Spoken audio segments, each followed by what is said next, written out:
Hello, everyone. Give us just 1 second and we'll get started.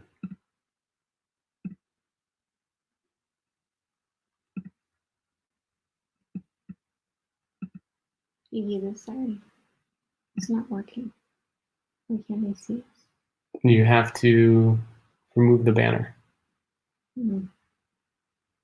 Go to the brand.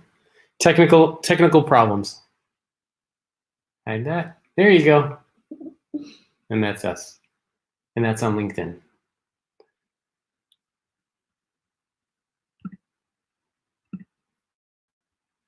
Cool. So we are now officially live.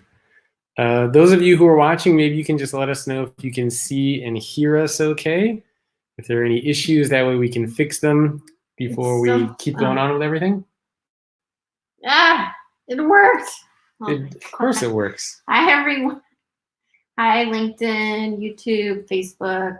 All the social channels. So let us know wherever you guys are watching. Say hello in there and let us know if you can see and hear us okay, if there's anything we need to fix before we get started and talking about what we wanted to talk about today. There's a bit of a delay. All good. Yeah, there's a couple second delay between what we're broadcasting versus what goes up on LinkedIn. So it's probably maybe like 5-10 seconds. So everybody says they can see and hear us okay, so we can get started. So why don't you start us off and we'll do the formal introduction because this is also going to be an audio podcast for later. So Blake? Well, can I first do the welcome. Oh, right. Yes. Welcome everybody to another episode of the Be Your Own Boss podcast. Jacob and I have joined forces to teach people how to win by being their own boss, by being self-employed. And with the insanity of the coronavirus pandemic, we couldn't think of a better time to launch this show than now when people are being laid off and their plans have been waylaid or changed. If you can see me, because we are recording a podcast right now and streaming, which is like the first time I've ever done live streaming, you can see that I am 8 months pregnant. I'm gonna even stand for you to show you what's going on here. Show you the belly. So there's a lot going on in this house. We actually have been posting some content to get launched, and we've released a few episodes. And well, the second episode just went up today. And someone asked me, hey, Blake, I'm thinking of starting my own business. Do you have an example of a business plan? And I thought it was a really valid question. Like, hey, if you're going to start your own business, the first thing that you're taught, even in business school, is to put a business plan together. How are we going to make money? What are our costs? What's our overhead? How will we approach marketing? And so we got together last night when our daughter was asleep. So we have a 3-year-old. And we put together our best ideas for how to create a business plan. So that's what we're focusing on today. It's not really a business plan. It's more like key questions to ask if you want to become an entrepreneur and go off on your own. So first, we should probably give a little bit of context for everybody. And I think we should start also with what's happened. It's April 1st, just to give context what's going on in the world, in our lives. Go for it. Yeah, it's April 1st. The news is grim, honestly. We listen to the news in the morning because that's about all I can take of this negativity. Once a day is good. Depressing. Today, our daughter, she already had her 2 lessons on video with her grandparents because she's not able to go to preschool. And I recorded a podcast with the CEO of Pernod Ricard, which is a liquor company. So that was interesting. And I mean, we're just working when we can. And it's kind of, to be frank, it's survival. I mean, this is one of the hardest things I've ever had to experience because I thought right now I'd be enjoying maternity leave and doing prenatal yoga, and little did I know my 3-year-old. You're getting a bunch of people saying congrats. Thank you, everyone. You can respond to them too if you want. I love my LinkedIn folks. But I thought I'd be like relaxing and enjoying maternity leave and getting my business ready to disappear for a few months. Little did I know I'd have a very cute, sweet, and needy 3-year-old every morning going, Mommy, what are we doing today? And me going, I thought you were talking about me there for a second. Yeah, so Jacob and I have just been, honestly, it's just pure survival, like trying to be positive every day, but it's been hard. And then, what do you do when the adults are scared? I mean, Jacob and I are having a baby in 2 months, and, we don't know if grandma's going to be able to fly in and help. We hired a night nurse. We don't know if she's even going to be able to come. And so there's just like a lot. It's a nerve-wracking time. So I meditate a lot, to say the least, and Jacob plays a lot of chess, which is his meditation. I actually have a chess lesson right after this. Oh, good. So we walk our dogs a lot, but man, talk about something coming out of left field and just completely blowing your plans out of the water. So yeah, major empathy for all of you watching and listening who also have had your plans thrown off, and you're probably stressed, scared, maybe you're lonely, maybe you're sick of watching Netflix shows, but the relief is that we're all in this together all over the world, and everyone is suffering right now. I mean, that shouldn't make you feel better, but in a way that's like this shared pain. But anyway, Jacob, why don't you tell us what's your life been like? And it's April 1st. What's going on in the world of Jacob Well, I won't spend too much time because I want to get into our topic for today. But as Blake touched on a lot of different things already, we're home with our 3-year-olds, just trying to balance work and life and doing all that sort of stuff. And I'm trying to teach Naomi, our 3-year-old, chess. So thankfully, I'm able to bring some of at least my passions and interests into her little life and force her to learn how to play chess. But today, what we really wanted to do is talk about the entrepreneur's basic business plan, which is really some questions that Blake and I came up with that we were asking ourselves when we started our businesses. Me around 12, 13 years ago, and Blake around 5 years ago. And for people that are familiar with business plans, a business plan is basically something that has a lot of information in it, and it's something that everybody tells you to put together. And it's got your legal structure, it's got your officers in there, it's got a SWOT analysis, industry research, barriers to entry. It's got a ton of stuff. And these documents are usually quite large. Just everybody heard you just scraping that into the... I'm pregnant. Like, that should excuse any weird or strange or annoying behavior, at least for my LinkedIn and social community. So anyway, that's what a business plan is. And Blake and I didn't do any of that when we first went off on our own. I had no business plan. I don't know. Did you put anything together? No, I just, we just went and got into it. I had you. I basically copied your business in a way. Yeah. I mean, I didn't have any business plan. So I actually think that for a lot of entrepreneurs, having a business plan is a little bit overrated, overinflated. People put too much emphasis on creating these really in-depth, 20, 30, 40, 50-page business plans. So instead, what we want to talk about is questions to ask yourself instead of putting together and doing all this crazy stuff with a business plan. And the second question that we wanted to talk about is, people have asked us, did you ever have investors or think about getting investors? Oh, man. So I had a business, or I tried to have a business. I tried a few times. 3 times I tried, 2 times I failed. The first time I tried, I wanted to start something called Project Enough. I'm really passionate about supporting women and girls and self-esteem. And so I thought that would be a business, and I knew someone online who was like, okay, well, just fill out this business plan template. And I did, and I just got stuck at like, how will your business make money? And that was it. The other business was a social media consultancy, so that didn't last. But the business I have now is the one I've had for 5 years. And I didn't necessarily have a business plan per se, but I think the hardest thing with a business is getting customers and marketing. Yeah. That's really like, if you can get customers that will give you money for a product or service, that's pretty much the biggest initial challenge, is like, are you going to make money? And I was laid off from a Fortune 100 company, and I cried. But then someone I knew asked me to do some work, and I immediately reached back out. I said, hey, I'm available now. And that was the beginning. And then I realized, oh, okay, so the business plan, part of that is marketing and acquiring clients. And so I started doing it.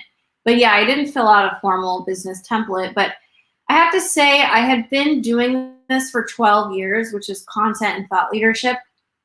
And the next logical step was, okay, Blake, how are you going to start charging for this? You're already doing it. So it's not like I didn't know how to do the work, but I didn't really know how to charge. So that's where my husband came in and kind of mentored me. And yeah, it's good if your spouse benefits from your own success. There's nothing that will motivate them to mentor you than when they make money, when you make money. But yeah. All right, so let's talk about our the main. We have 7 questions basically that we want to encourage everybody to think about. So if you want to become an entrepreneur, go off on your own, whether you're looking to become a thought leader or build an app. So Blake and I are small business owners, but we're sort of the products. I mean, we create courses and stuff like that as well. In other words, we sell content. We're in a content business as opposed to having a specific like app or piece of software or hardware that we actually, physically sell to people. So, keep that in mind. But, in the past, I've dabbled in various entrepreneurial projects, raising money, doing all that sort of stuff. So we can talk about that too. So the first question that I think is the most important question for anybody to ask themselves if they want to go off on their own is, what are you going to sell? This is a very, very common question. Basically, how are you going to make money? So Blake, why don't you start off and you can share a little bit about how you thought about what you were going to sell when you went off on your own, and I can touch a little bit on that too. I realized I didn't answer your question, which is like typical. I'm not going to say I have pregnancy brain. Well, no, we're on another question. What are you going to sell? What are you going to sell? The point is of the first question, I never had investors because I learned early on. I wasn't stupid, and I learned, hey, if people give you money, they want their money back. I think there's some glitz and glamour and sexiness to like, I have investors, but actually if someone tells you that, it's a little concerning. It's like, oh, okay, so you basically have people who expect you to make money for them before you get paid. That's not good. So no, I didn't have any investors except my husband, who wasn't going to get any money back immediately. Ever. How did I figure out what to sell? Yes. I told you guys, I have been creating content and thought leadership, running communities, speaking horribly for 12 years. Eventually I got better at it, but I did it for many, many years without being like paid for that. I became a practitioner, which gave me a unique angle into this area that I focus on, which is customer experience. I was in the trenches. I saw what a customer service team looks like and all that. I always tell people when they ask me this question, how do I figure out what even I could sell? I ask them to think about things that people have asked them for outside of work, or even at work. Like maybe you're a really good artist on the side, or you're an amazing chef, or you're a great writer, or you've been asked to do speeches. So for me, I had been asked to give talks, workshops, contribute blogs. I've done podcasts for years. So it was all stuff in my, is it a wheelhouse? Yeah. It was all stuff in my wheelhouse that I had been doing for years. And as far as what to sell, I have an article I wrote, which I'll put in the show notes of this podcast, about how to be a keynote speaker. And so part of that is doing stuff for free for a while and then not doing it for free anymore. Oh, look, Instagram is live now. Hi, Instagram. Oh, it's working. Finally. Wow, that was glitchy. So you have to, first you work for free and then you start charging. And the market will tell you what you can charge. If you are a beginner speaker. Whoa, don't drift on let's focus on the first, what are you going to sell? That right, what are you going to sell? Yeah. So what are, okay, mine and Jacob's, between what the market demands from you and what you can offer. For me, I am so blessed that I had all this knowledge about customer experience and the market needed it. So I was able to start selling information products and thought leadership on customer experience. But you have to figure out what are people willing to pay for. I mean, there are tons of businesses that are profitable even though they don't make money. These companies have huge investments. Amazon, Netflix burned tons of money before they started being profitable. Uber, but like for a one person business, it's not really the same. So definitely thinking about what are you going to sell? What will people pay for? How much will they pay for it? Is the product already out there? I feel like I'm giving a speech, but like what makes you different? You're just on one question. What are you going to sell? Jesus. What are you going to sell? So why should I buy your product when 10 other people have the same product? What makes you special? Yep. So for me, it was very similar. So what are you going to sell? I mean, I was doing social media consulting, 12 years ago. And so for me, I was selling services. I was selling consulting services on social media and stuff like that. But I think what you're currently doing will really help dictate what are you going to sell, unless you're trying to make a huge pivot. But you need to have an idea of where the revenue is going to come in from. And I know it sounds like a very, very simple question for people to figure out, but you'd be surprised how many people simply say, I'm going to quit my job and I'm going to become an entrepreneur. And people say, well, what are you going to do? They say, I don't know, I'm going to figure it out. That's not a really effective way to approach it. So, I mean, the way that I transitioned is I became an entrepreneur while I still had a full-time job because I needed the full-time job to cover my expenses. And at the same time, while I had my full-time job covering my expenses, I was building my own business on the side. And as soon as I made enough money with my side business, then I was able to fully transition.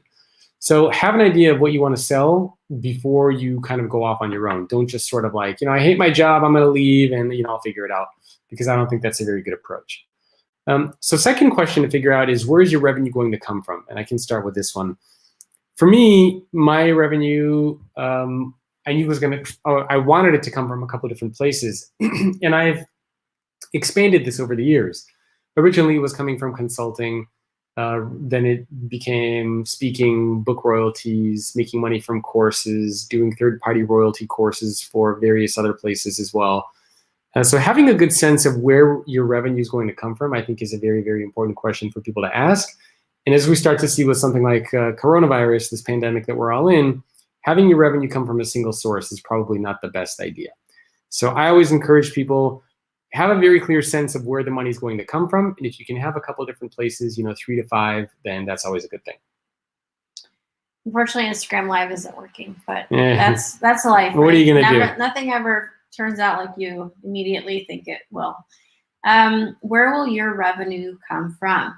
I realized early on that my message resonated with a specific group of decision makers. So I often help software companies that sell customer products, like customer experience products. I help them to explain their message. And they put me in as an objective resource or thought leader. And so I started targeting these specific people, VPs of marketing, CMOs for these types of software companies. And that is like 80%. Well, in the beginning, that was like 100% of my clients. It's the first keynote I ever did. Oh, so you're talking about like who your buyer is specifically. Who's my buyer? Okay. So my buyer has a marketing budget. They have an event budget. They have a content budget. But now we're moving into courses. We're releasing my course soon. So that might be like more like any individual. Or if I sell my book, that could be any individual. But for me, the big projects come from senior level marketing people who have designated thought leadership budgets. And it was pretty cut and dry on who that is. And I started targeting them initially just with an Excel sheet. Now I don't target them. They find me through content. And then they ask me for services and I offer them. But I guess it's a marketing funnel, even though I don't really use these terms. Yep. So that's the second question. We talked about what are you going to sell? So, if you're following along, we're going to go through 7 questions. And literally, you can just write out this question and give yourself an answer for this. So what are you going to sell? Second question, where is your revenue coming from, whether it's different income sources, and also who your buyer is. So Blake talked about who her buyer is. For me, when it comes to like the speaking and the advisory stuff, it's usually senior level leaders inside of companies, just general leadership. It could be HR teams. When it comes to courses and digital content, it's typically it could also be senior level leaders, HR people as well, but just a lot of even mid and entry level employees who are trying to figure out how the world of work is changing and what they should be doing. Your battery is gonna die on your computer, which means that when that dies, your stream will also be going down. Why don't you just talk and I'll go get my charger? Okay. Or you can go get my charger while I answer a question. Okay.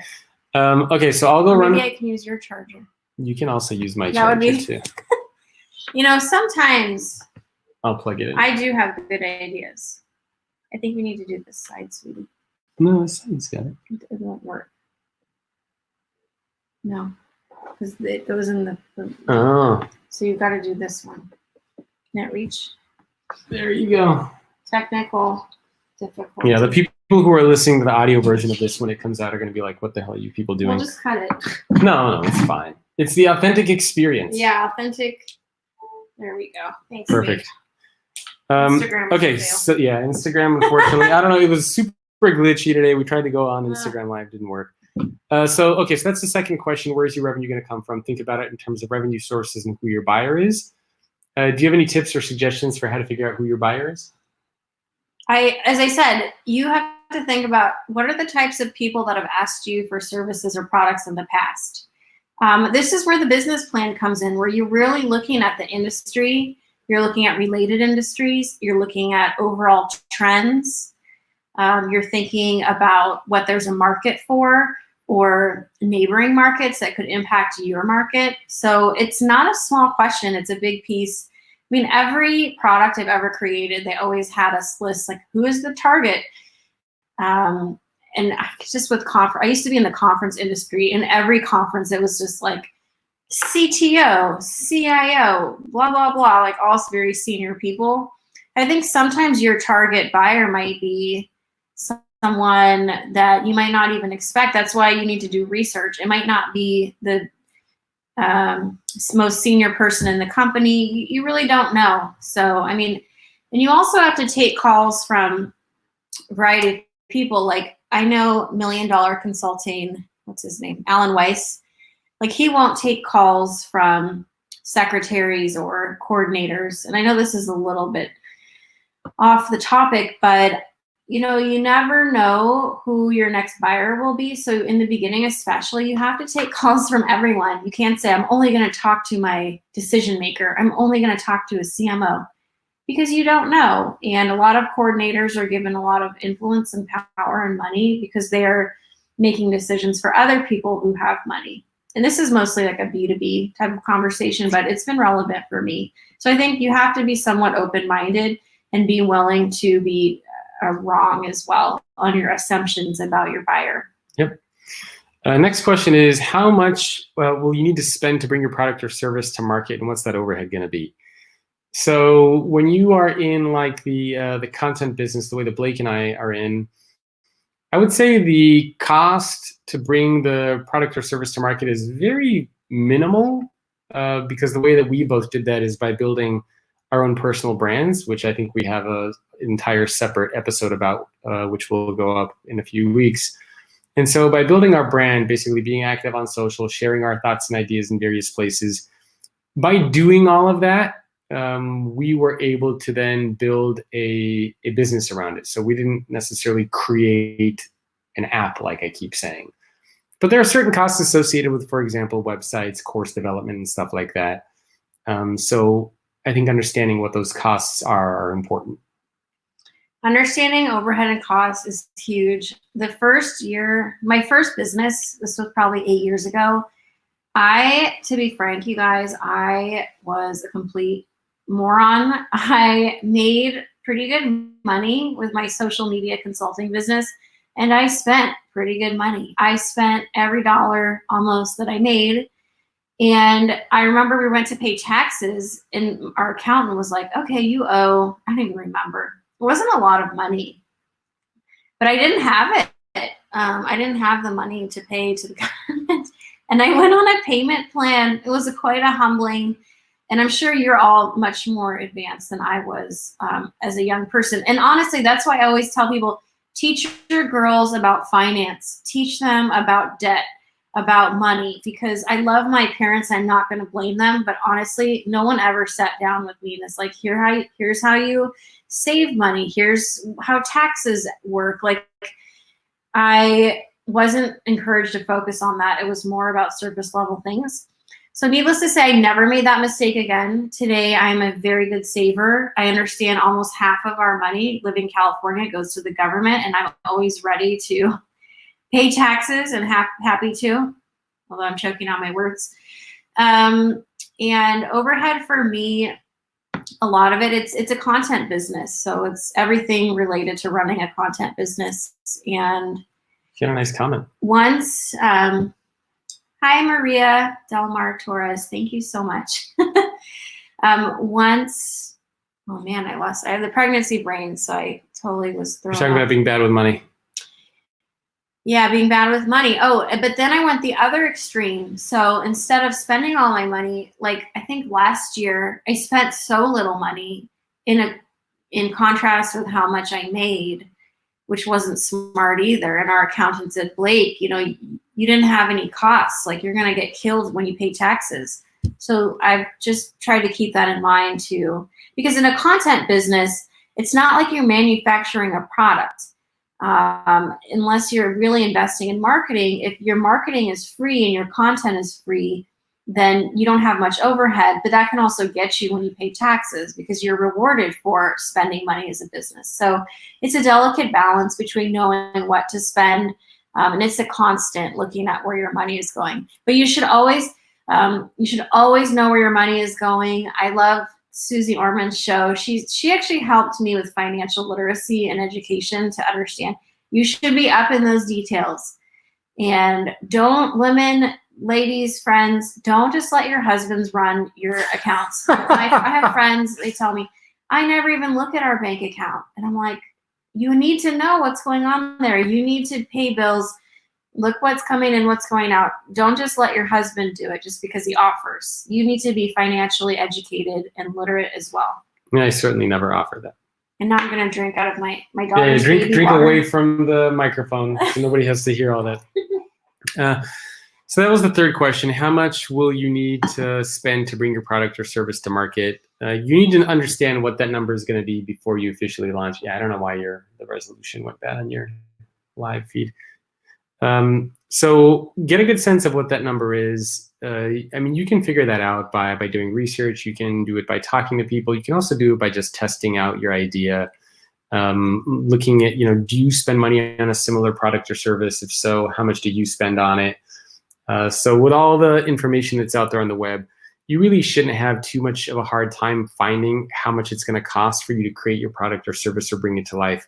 Again, if you're in the content business or looking to build a thought leadership business, whether you're a personal trainer or a speaker, or you want to be a life coach, the major costs there, of course, that you need to be aware of are just regular business and startup costs, building a website, getting a logo designed, all those types of things. So just give yourself, a couple $1,000s, knowing that you're going to need to invest to build something before you can actually start generating anything from it. And a rainy day fund too, right? Yes. We'll talk about that. Yeah, and a rainy day fund, which I'm sure a lot of people are using now with what's going on. And next question that we want to encourage you to ask for the entrepreneur's simple business plan is, how many months can you go without making any money in the beginning? And this is very simple for me to answer. It was around, I think it was 9 months for me. So I mentioned that when I went off on my own, I had a full-time job and I had enough money in my account. I think at the time I had like $16,000 or $18,000 in my bank account. And this was, 12 to 15 years ago. So I had around $16,000 in my bank account, which at the time, living in the Bay Area, I knew that if I didn't make a single penny, I would be able to survive for probably, I don't know, around seven months living in the Bay Area. That's like not normal. No, I mean, at the time I was single. I didn't have a mortgage. Did you live with I didn't have your a car friend's payment. parents? No, I had a roommate. My percentage of the rent was $2,000. Was that when you're eating boxed potatoes and going to social media meetups? That is true. I was eating boxed potatoes. Hey, we all make sacrifices. But I needed basically around, $3,000 or so a month to cover my expenses and to survive, maybe a little bit more. So I knew that without making any money, I would be okay for, roughly 6 to 9 months.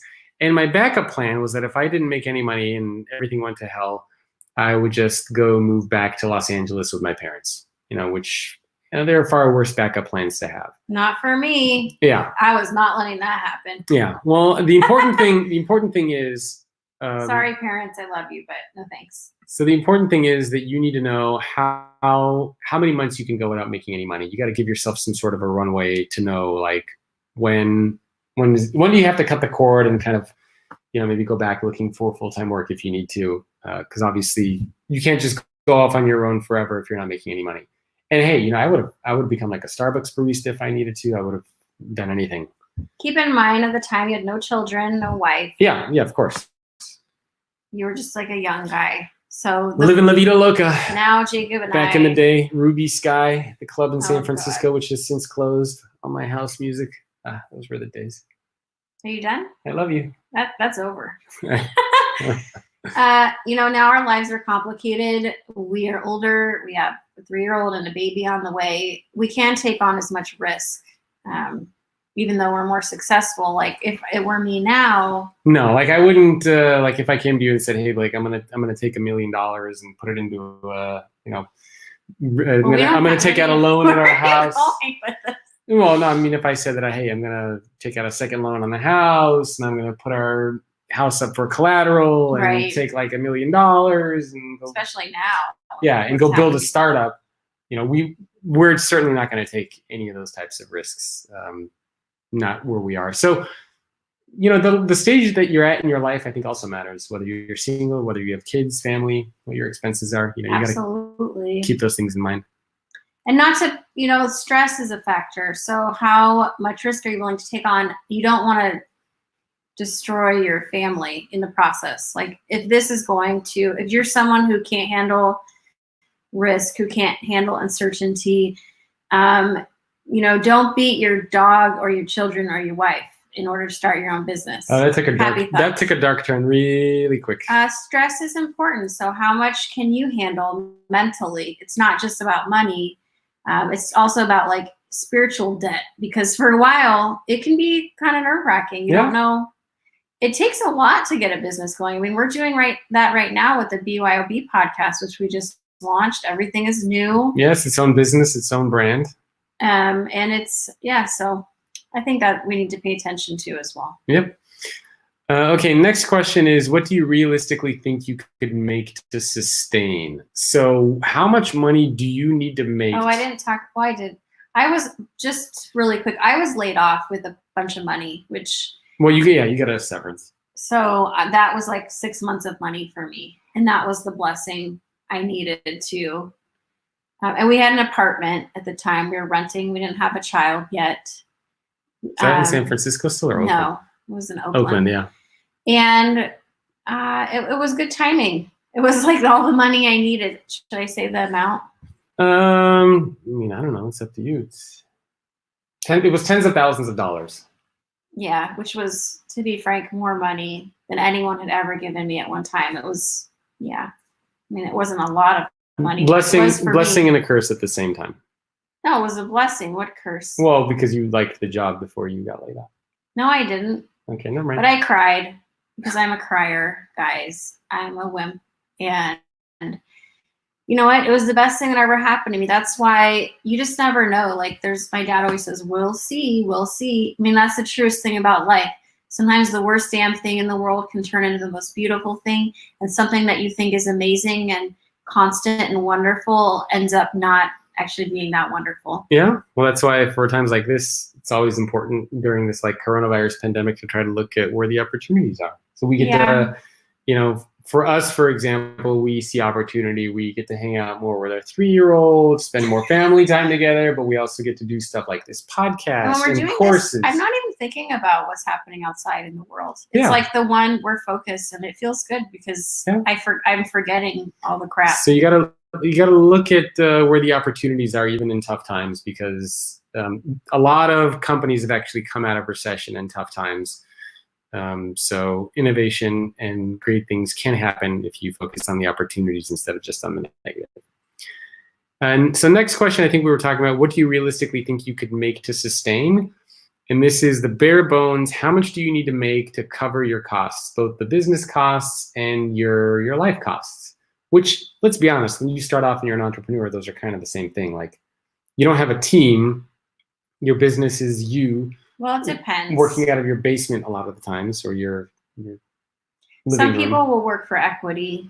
I mean, I try to always think about like the startup angle, because some people aren't like us. They're trying to build mobile apps or start restaurants or open a gym. I mean, Jacob and I, we're solopreneurs sort of. I mean, we have teams, but they're freelancers. So it's been a blessing though, because we don't have, like, during this time, like, we don't have big teams that are salaried, and we don't have to like lay people which would have been off unfortunate. But as far as how much you need to, it's not just how much, what are your expenses every month, which is really important to know. I mean, that's like very basic. What are your expenses? But even more than that, what if something goes wrong? What if someone gets sick? You're going to have to buy, somebody emailed me that listened to our podcast and said, okay, well, what'd you do about health insurance? Because I want to work for myself, but it's very expensive. I mean, Jacob and I have always paid a fortune for the health insurance is not cheap. It's always been at least around $1,000 a month, or a little. I mean, now I'm pregnant, so it was like we weren't going to skimp. You know, as you get older, you don't want to skimp on that. So the point is, know your expenses, get involved in the details of your money. It can actually start to be fun if you make it a bit of a game, and it's very powerful to know where your money is going. As they say, a penny saved is a penny earned. So yeah, they do say that. And don't be belligerent with your spending, I think, when you're starting a business. I mean, that seems obvious. Yeah, don't go crazy. Don't go get a new house, and you know, people think they need to like look a certain way and have fancy clothes. And when I moved to the Bay Area, someone who I really don't like now, but at the time was my friend, and said, people in the Bay Area, I moved from New York City, and they said in the Bay Area, it's not about what you look like, it's about what you do. And so I think that's like a message. I mean, I spend a lot on clothes now, or like for my speaking, my keynotes, but I certainly, when I wasn't able to do that, I tried not to do that. So, I mean, one simple thing that you can do, and Blake and I have done this in the past too, is just open up like a spreadsheet and write down what all your expenses are, your personal expenses, your business expenses, and just put a number next to them. And so you know how much you need to make every month, whether it's gas, food, entertainment, your mortgage or your rent, whatever it is. Just create a big sheet for yourself of everything that you need to sustain your life and things that you need to sustain your business. So do you have monthly software costs, monthly hosting costs, you know, whatever it is, keep a breakdown, especially when you're first getting started, and then you'll get a really good sense of where your money is going and how much money you need to sustain both your business and also your life at the same time. And you need to have supportive family or spouse. Like, if your spouse isn't supportive, it's going to be a lot harder. Yeah. But maybe at the point you're starting your business, your spouse can take on more of the risk, or they have a steady job. I mean, that definitely helps. It does. Yep. So have a good sense of what you realistically need to do to sustain, how much you need to make to sustain. That's a very important question. The entrepreneur's basic business plan. And two more questions from you. One of them we kind of answered, and that's who is going to buy from you. You need to understand, at least somewhat at the beginning, who your buyer is. You can't just say, don't just go to your family. Yeah, you can't just say, I'm going to make something and, you know, I'll figure it out. People will buy from me. You know, for me, when I'm giving talks on leadership or whatever it might be, like I know who's bringing me in to hire me, whether it's a speaker bureau or whether it's somebody on a leadership team at a company. Like, I know who's buying courses and all that sort of stuff. And Blake, I'm assuming the same is for you. You talked about how you know who your buyer is. I do know who my buyer is. I'm trying to think of some of the bigger projects I've gotten. They usually are inquiries from not senior level people, and then the team is brought in. But who's going to buy from you? I think some of my biggest clients have been people who buy one small item from me, and then they like it, and then they buy a lot more. I mean, obviously, it's like very basic business. Like you want to meet with decision makers, but it's kind of reminds me how like on a date, you might see how the person on the other side of the table treats the waiter to see like how they're going to be treating you in life. You want to be nice and courteous to anybody who contacts you. I personally, when I wasn't who I am now, I worked for nonprofits, or I was part of nonprofits, not a real job. And speakers that I know now were extremely, well, especially one in particular, was extremely rude to me. And I mean, he was just so insulted that we didn't have the budget that he thought we should have to bring him in. And I mean, now he's a competitor. He's actually being published by my publisher. Whoops. But yeah, he kind of has not a great reputation. And so people talk, always be kind, always be nice. The person who's talking to you, reaching out to you, was just like you one time. So you really never know.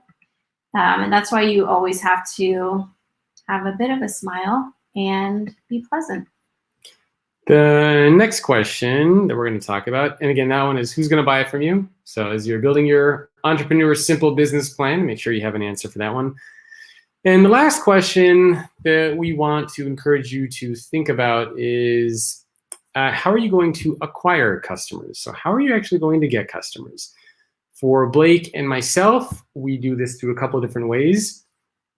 And I'd say some of our methods are a little different. So for me, when it comes to courses, for example, I do dabble a little bit in advertising online, whether it's Facebook ads, also doing partnerships and launches with other people, leveraging social media to let people know about a certain product or service that's out there. So that's at least how I acquire and try to get customers. On the speaking side, those are very high-end, very expensive things, obviously. You know, a course might be a few $100s versus speaking, which is tens of thousands of dollars.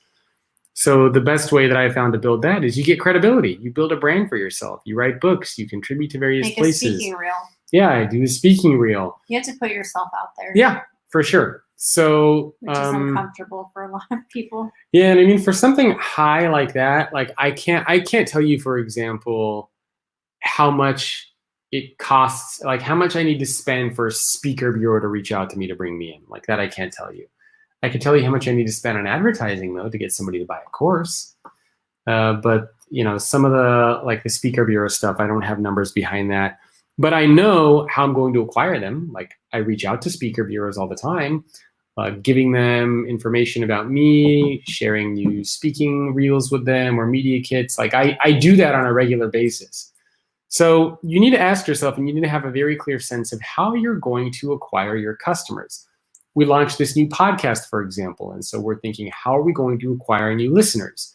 So leveraging our social channels, leveraging newsletters, leveraging all the different tools we have at our disposal to get people to tune in and listen. Someone sent me a note, PJ, for his wife who has a hair bow subscription business. So PJ, let us know what the question is about retention. How are you acquiring customers? I don't know if people are willing to do as much for free as we did before. Yeah, we had to do started a lot making money. Free. I even had to change my name. That was a big deal. I used to be Blake Landau. Then my SEO was like I had to start all over because of you. Your name is better now. Don't tell my dad that. He'll kill you. I, for years, have been creating content and building an online persona. I joined LinkedIn in 2007, guys, 2007. And I remember I worked at a conference company, and I knew that I was collecting people, which sounds super creepy. But I would invite speakers, and I think I had my first testimonial from someone I worked with, oddly from the company I was laid off from 10 years later or more. But I collected people. So I started networking, building an online persona. I started writing for Forbes 6 years ago. I don't remember what year that is, 2014. And Forbes has been a blessing, but it has been a huge effort. They started paying me recently, but for years I did not get paid. Yeah. You know, I used to post a lot more. Because I thought social media was about showing people who I was. And the more successful I became, the less I cared about showing people what a fun-loving gal I was, and more about, oh, I'm building like an online library for people, and I'm building information products to help the industry understand customer experience. But I've had to start over many times, and most of the things I've done with content, which is my marketing funnel, I have not been paid for years. Things don't monetize for years, so you have to be very patient. I think being an entrepreneur also is far less glamorous than a lot of people think. You do a lot of grinding and hustling at the beginning stages, and even now, 10, 12 years later, the idea of it is cool, but the amount of work, you're actually going to work more than you probably do a regular full-time job. But the good thing is, of course, you're building something for yourself that you control and own. And I always got very frustrated when I was working for companies and I was building things for other people and weren't appreciated. Not appreciated, and I had no ownership over it. You basically build something for somebody else, and then you move on, and they get everything that you've created. And people often tell me like, "Oh, my boss takes credit for everything I do." Yeah, that happens a lot. We have a question when you want to take a break. Yeah. So I guess the last thing that I'll say about being an entrepreneur is, it is going to be hard work. It's tough. But it is also probably the most rewarding thing that you can do. I know Blake has, your entrepreneurial journey was more recent than mine, so you can probably attest to how much work. Even now, I'm constantly pushing her. Like, sometimes she yells at me. I actually really love working, though. Like, when you have children, the conversation comes up. You start to meet people who they don't lean in. They decide to quit their jobs. Like, I can't imagine not working. I love working. It is like the nourishment for my brain. And it kind of is like a big game for me. Like, of course I need to make money, but I don't think I'm really in it for the money. It's more about the game and the journey. Hopefully some money. Well, the money has come because I'm so passionate about it. The money follows the passion and the hard work, but I think the big thing about self-employment is you might work twice as long, but you don't feel like you're working. You're in charge of your future. No one can fire you. The biggest one for me is you don't have to spend time getting people that you hate to like you at work and playing politics. And I mean, man, at that Fortune 100 company, I had these people who had been at this company 20, 30 years, especially the ladies. I mean, they were mean. They hated me. They'd say, you need to come a couple days in a row to like 6 and 7 a.m. meetings with Asia.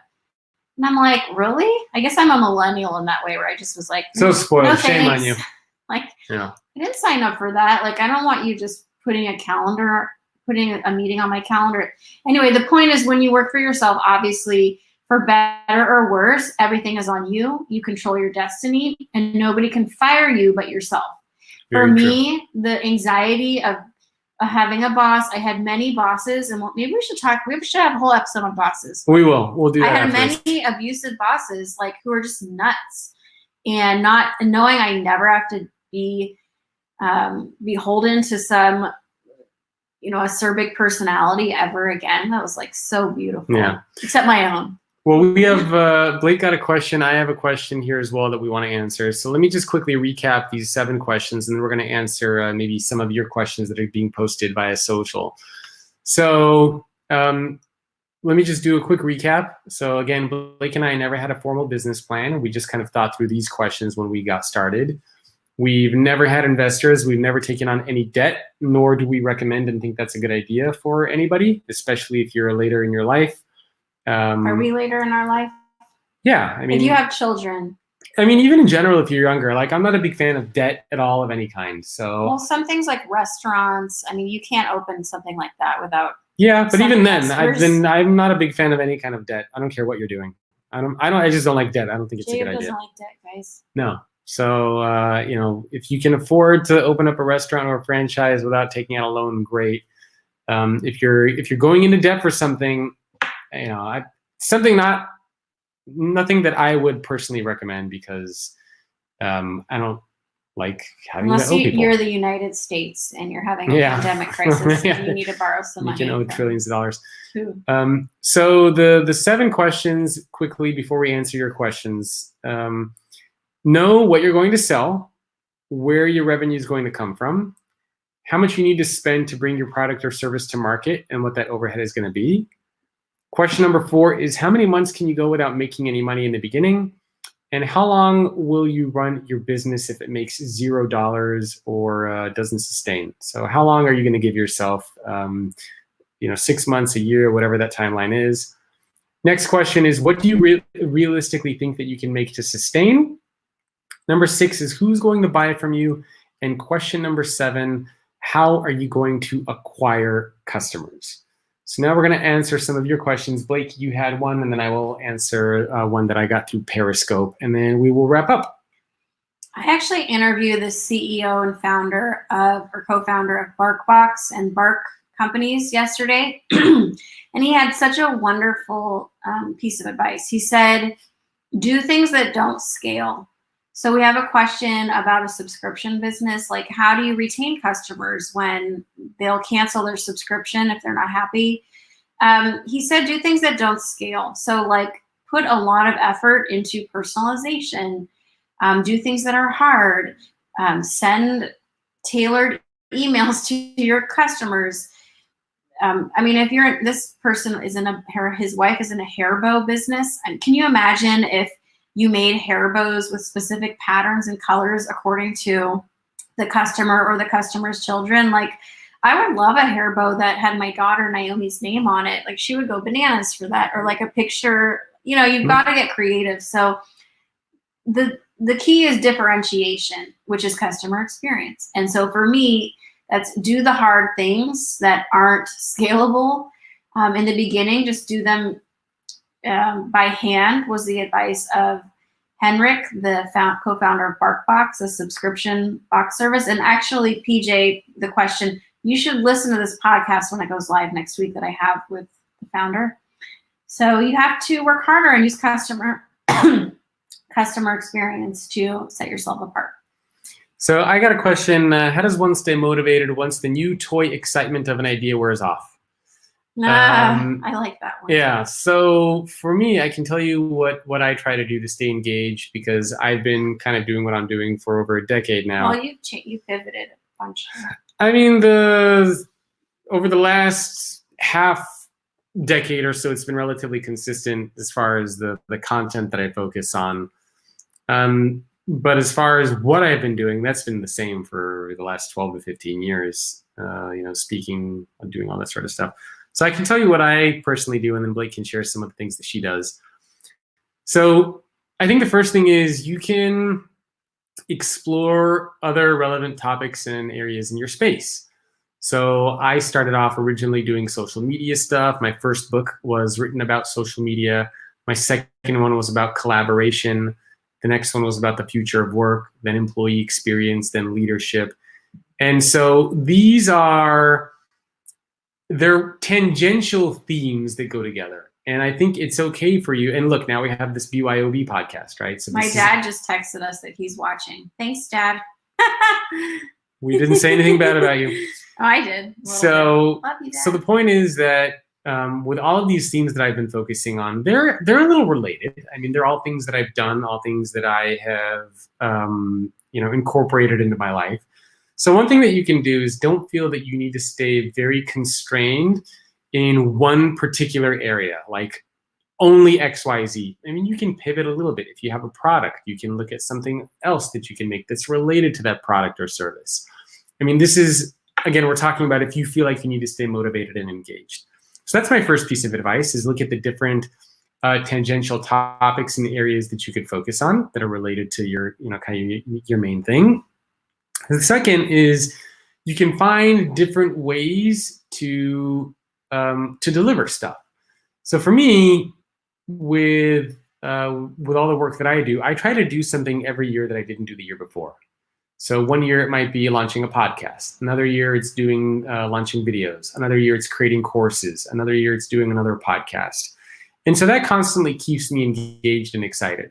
it's a lot of the same like content, right? I mean, I'm still talking about the same things, but I'm exploring new ways to get my message across.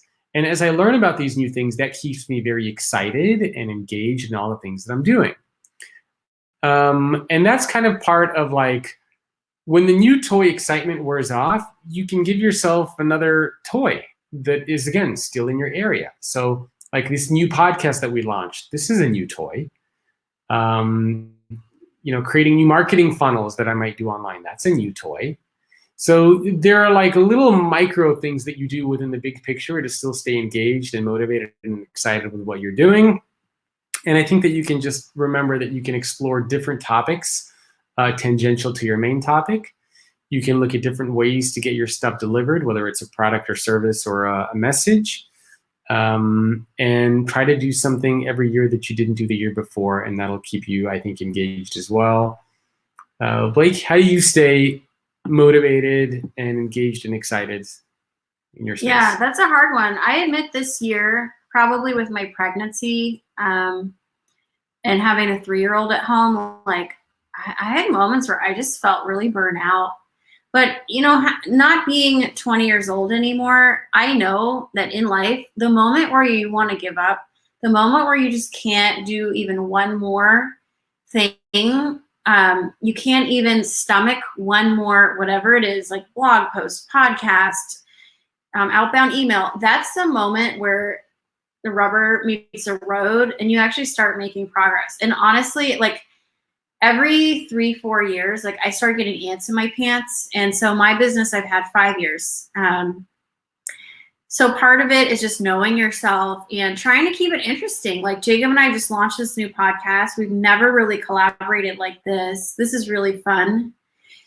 You're welcome. And I like that Jacob said he does something new every year. I think you also need to reward yourself and take breaks. Like some days I'm really productive. Other days I end up meditating on the couch with the dogs, or I go get a facial. Like I kind of spoil myself, or I go get a massage, or I go swimming. And like, I think you have to also be kind to yourself, because when you work hard, you also need to recover hard. So whether that's like a walk next to the beach or whatever that means for you, because there is no one, you can get lonely, especially like in the content business. There's no boss saying like, yeah, Blake, like good job on that Forbes post. Woohoo. Like I have Jacob and he's like, so you did well in a Forbes post. Like who cares? That's not okay. That's not exactly what I said. Yeah, but I mean, so you have to be your own cheerleader and find ways to reward yourself even when you get bored, because when you get bored, this is like the hero's journey. This is the test. Can you stomach this? And at that moment, like even with this pandemic, it's been really quiet for my business. And all of a sudden in the last few days, I've gotten some really great feedback and inquiries for projects that are going to be virtual. But again, when you work for yourself, there will be quiet periods. I remember like the first few holiday seasons, I always get a little blue because I like work. I like money coming in. I like excitement. And during the holidays, things shut down. There's nothing to do.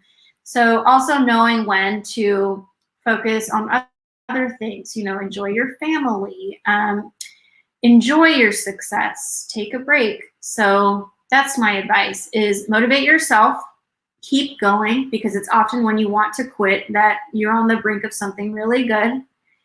And understand there will be quiet periods, and learn to stay the course through those periods and focus on other things in your life.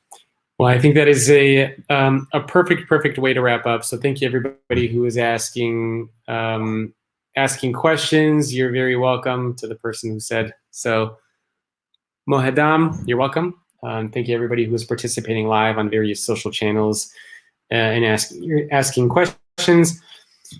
We're going to try to do more of these live ones. That we have an audio version of this that goes up every week. So if you're interested in learning more about the podcast, Vicky, why don't you control your streaming so you can let people know where the episodes are. All right. You can go to BYOBpodcast.com.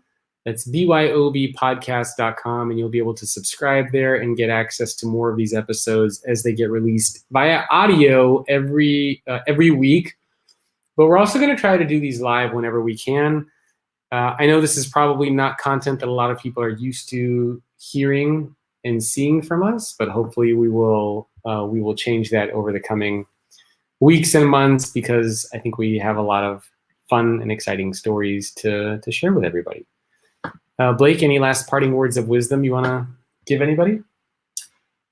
If I could go to my younger self and give myself advice, it's the rejection, it's the hard times, the dark moments, the times like now where everyone around the world is suffering. Like this is the stuff life is made of. This is the stuff that gives life meaning.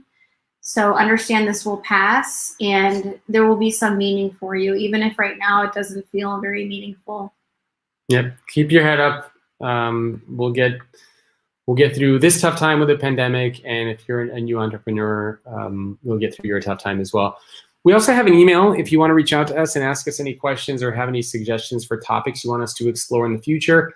It's morgans@byobpodcast.com. That's morgans@byopodcast.com. And hopefully we will see all of you very, very soon. Thank you very much for watching. Thank you, everybody. Bye-bye. Bye.